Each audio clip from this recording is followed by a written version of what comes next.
કેમ છો મિત્રો? મજામાં? આજે આપણે બનાવીશું રવાની પૂરી. તો રવાની પૂરી આપણે નહીં મેંદાનો લોટ કે નહીં ઘઉંનો લોટ, આજે આપણે મસ્ત મજાની રવાની પૂરી બનાવશું. નાના છોકરાઓને મોટાઓને પણ ચા નાસ્તા રે મસ્ત લાગે. કરકરી પૂરી આજે બનાવશું. તો મેં છે ને રેસીપી લોટ આ પ્રમાણે લીધો છે. રવો આપણે 1.5 કિલો લીધો છે. એમાં આપણે સ્વાદ પ્રમાણે મીઠું નાખશું, 2 ચમચી મોટી, 2 થી 2.5 ચમચી મીઠું નાખશું અને 2 ચમચી આપણે મરી થોડા લઈને ખાંડી નાખ્યા છે. થોડાક અધકચરા પીસી નાખ્યા. તો આપણે મોટી 2 ચમચી મરી નાખશું. મરી નાખીને તો એનો ટેસ્ટ બહુ સરસ આવે. અને આપણે થોડું જીરું નાખીશું. જીરું પણ સરસ લાગે પૂરીમાં. ધાણા પણ નખાય, લીલા ધાણા પણ આજે અમે નથી નાખ્યા. છોકરાઓને ભાવે ન ભાવે તો આ 2 ચમચી આપણે જીરું લીધું છે.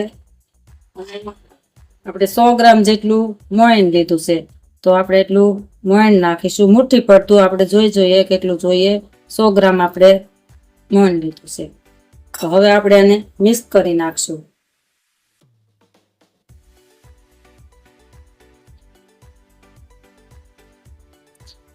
આપણે જો હવે આ બરાબર મિક્સ કરી દીધો છે. મસાલો, મીઠું, મોયણ બધું એકદમ મિક્સ થઈ ગયું છે. અને આ મુઠ્ઠી પડતું આપણે મુઠ્ઠી પડતું નહીં, પણ મુઠ્ઠી પડતું દહીં તો બહુ એકદમ ક્રિસ્પી થાય, એકદમ નરમ થાય એટલે નહીં ભાવે. એટલે થોડું ઓછું આમ મોણ રાખવાનું. તો આ પ્રમાણે આપણે લોટ મિક્સ કરી નાખ્યો છે. હવે આપણે પાણી નાખતા જઈશું અને આનો નરમ નહીં પણ કડક લોટ બાંધવાનો છે. તો આપણે ધીરે ધીરે પાણી નાખતા જઈશું. પેલા પોચા હાથે એમ એટલે બધી રવો બધું પાણી એબ્ઝોર્બ કરી લે. આપણે આ રીતના પેલા આવી રીતના લોટને કરશું એટલે પાણી જોઈએ એટલું સમાઈ જાય રવામાં. આ લોટ આપણે એમને પોચા હાથે પાણી રેડીને આમ બાંધી દીધો છે. હવે આપણે આને 10 મિનિટ આપણે થોડી વાર ઢાંકી દઈશું. એટલે રવો જેટલો ફૂલવો એટલો ફૂલી જાય, પાણી જેટલું સમાવવું એટલું સમાઈ જાય. એટલે આપણે એને 10 મિનિટ ઢાંકી દઈશું. આપણે 10 મિનિટ થઈ ગઈ છે. હવે આપણે જોઈ લઈ.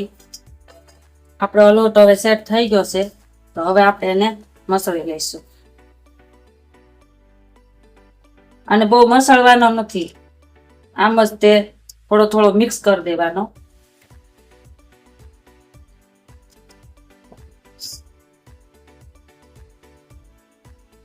જો આ મિક્સ થઈ ગયું છે.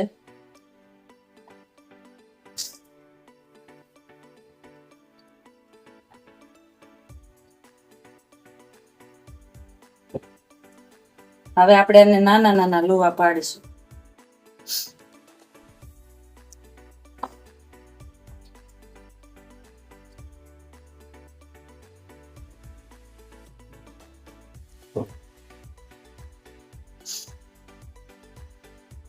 હવે આપણે આના આવડા જ કરવાના છે લુવા.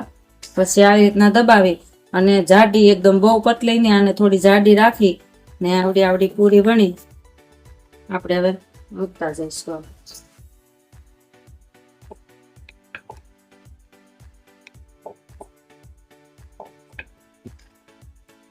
આટલી જાડી રાખવાની છે પૂરી. આ પૂરી આપણી વણાઈ ગઈ છે. એટલે ફૂલેલી ને તો આપણે આવી રીતના ચપાતી થોડા કાપા પાડી દઈશું. એટલે આપણી પૂરી ફૂલે નહીં, વચ્ચે કાચી નો રહે, તળાઈ જાય અને ફૂલે નહીં પૂરી. હવે આપણે તળી નાખશું પૂરીને. આપણે તેલ પણ ગરમ થવા મૂકી દીધું હતું એટલે તેલ પણ આપણું હવે ગરમ થઈ ગયું છે. તો હવે આપણે પૂરી નાખશું આમાં. અને ધીમા તાપે તળવા દેવાની, નહીતર તો ઉપર દાજી જાય ને અંદર કાચી રહેશે. એટલે ધીમા તાપે આને તળાવા દઈશું એટલે એકદમ કરકરી થાય પૂરી.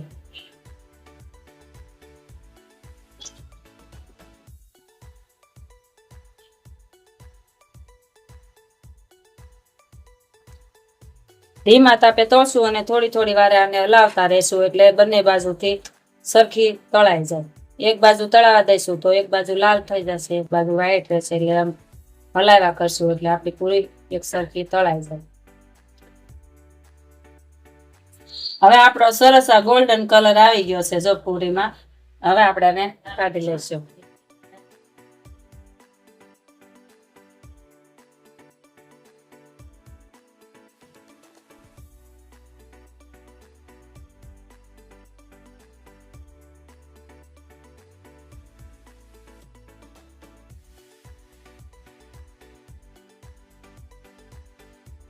તો આપણી આ પૂરી હવે તળાઈ ગઈ છે. તો મિત્રો જુઓ બહુ ગરમ છે.